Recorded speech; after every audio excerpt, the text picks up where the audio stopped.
For a lot of us, the best part of a road trip isn't the destination, it's the journey. Safe and sound, human hearts are beating. I know a lot of people assume the roads to be boring, the road that takes us there. But they aren't like us. Good chance they haven't exploded on a motorcycle like this. The Suzuki V-Strom 650 XT.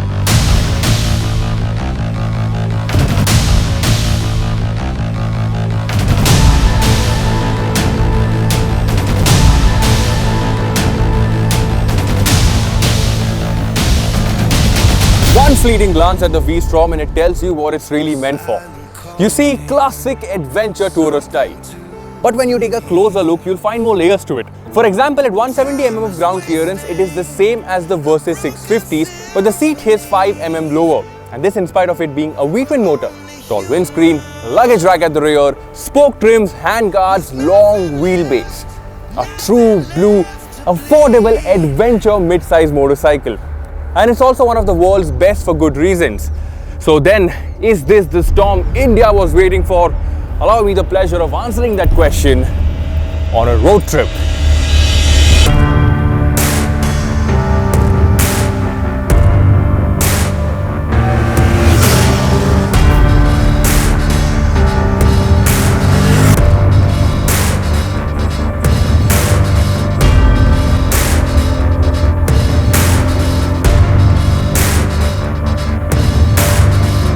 Everybody's got the same reaction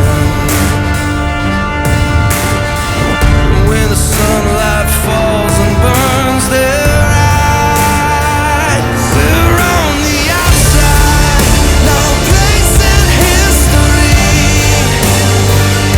A silent calling, something to believe. Time is wasting, a broken symphony.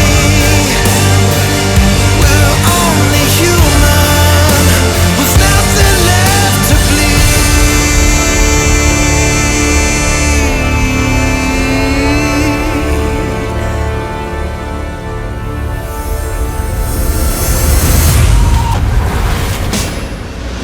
Oof.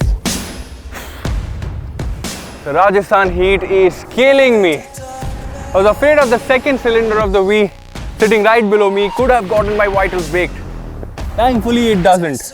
The V-Strom manages to counter the heat pretty well.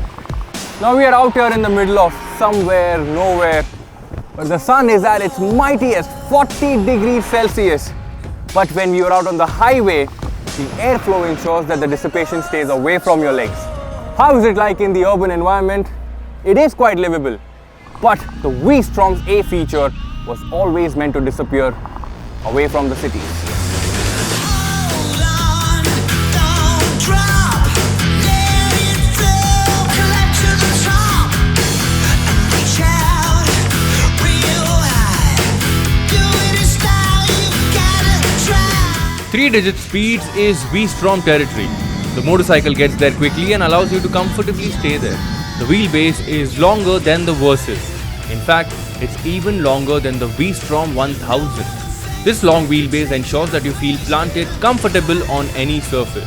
You may think the long footprint will have an impact on flickability, especially on trickier surface, but you can gas your way out on most situations quite easily. Right now at about 110 km per hour, the engine behaves at its absolute best, and by that, I mean the refinement. Open up your mind, you gotta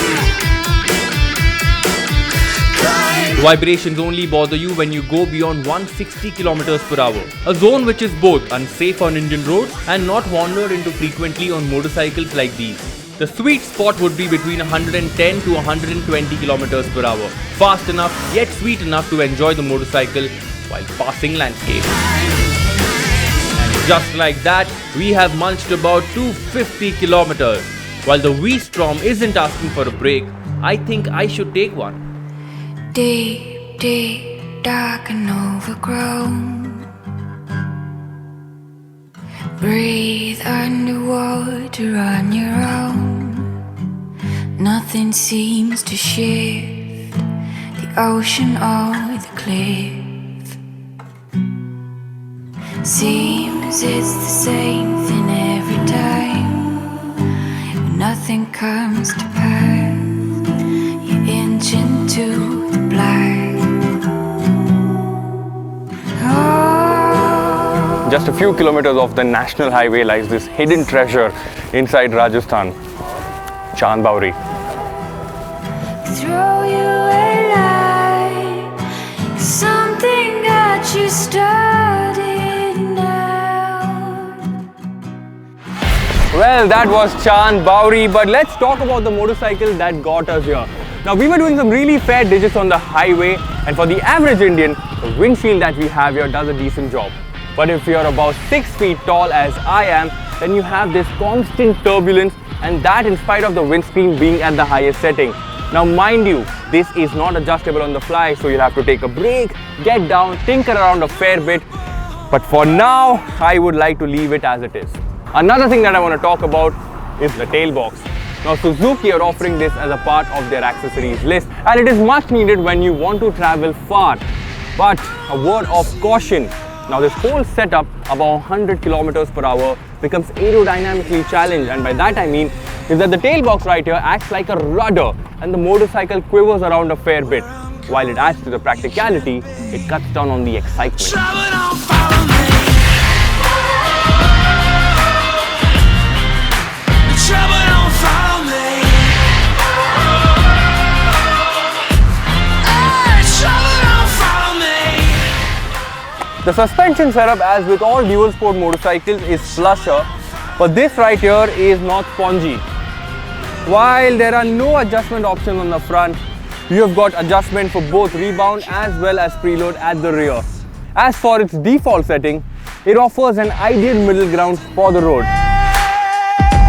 The brakes offer a good mix of both initial bite and progression, but if you manage to trigger the ABS, you will feel the play on the lever. It's not as pulsing as on the Tiger or the Multistrada, but instead you can feel the feedback on the lever like an old school ABS system. Nothing bad here, but it feels a little dated. The V-Strom lets you keep munching miles, but thankfully we have a digital instrument cluster in place that reminds you of low fuel levels. Now at 20 liters, the fuel tank is a little smaller than the Versys 650, but we are getting some great efficiency numbers. And by great I mean a full tank range of nearly 400 kilometers. As I make my way through these buttery, no, desi ghee like Rajasthani roads, I am reminded of what more the V-Strom can do. Alright then, time to take a detour.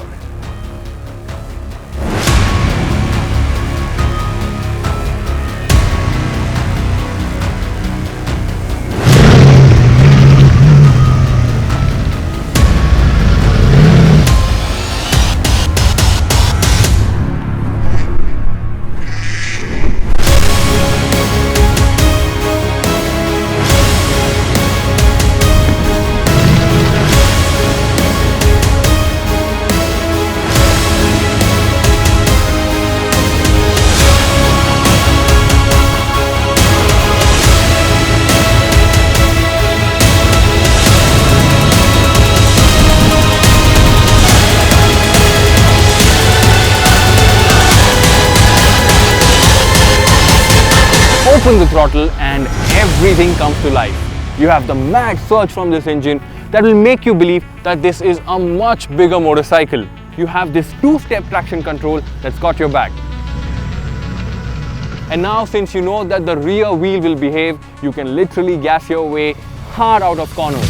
And finally, when you decide on getting rid of that rookie tag, switch the traction control off and flip your finger to the dirt. The suspension is compliant for this ambience. You don't have to worry about the alloy rims like on the Versys 650, as we have spoke rims here. The tires too are tubeless, so less time repairing, more time exploring. It's like pen to paper.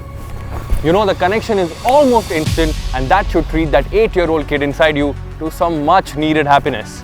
But hold on, for those who seek to stay away from the world of electronics, The ABS cannot be turned off like the traction control system. So you might want to seek for some divine intervention to have that rear wheel locked up for some really good sliding pictures.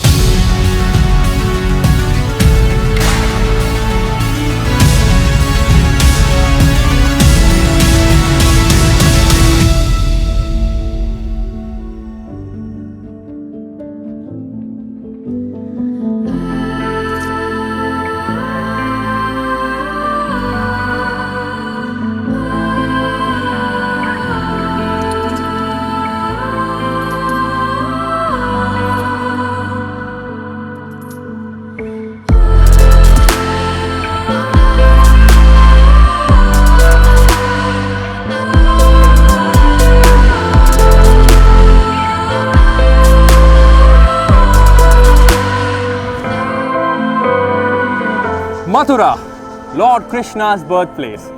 A lot of realizations have happened here.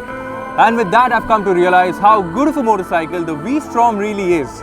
The Ergos are spot on as they should be on an ADV tourer. The seat is plush for munching miles. The saddle height is high, but not scary. Having covered over more than 600 kilometers till now, I should be longing for the bed. But nope, not with the V-Strom. While I gorge on the famous Peda and listen to the chants of all these devotees, the V-Strom has got me looking back at it, ready to explore more.